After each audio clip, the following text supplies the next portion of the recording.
У канцы года паўсюль вынікі, поспех, лёгкасць, нібыта ўсё атрымліваецца само. А ў мяне гэты год быў іншы. Я вельмі шмат працавала, вучылася і часта сумнявалася. Ды і зараз таксама. Амаль нічога з гэтага не відаць звонку, не выглядае як дасягненні.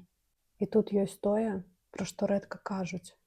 Ёсць стомленасць, расчараванне. Ёсць тое, што не здзейснілася.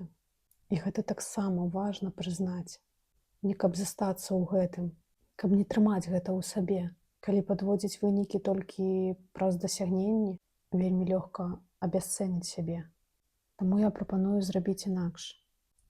Заўважыць тое, што было, назваць тое, што не атрымалася, без параўнання, без спешкі, без абвінавачвання ў сябе.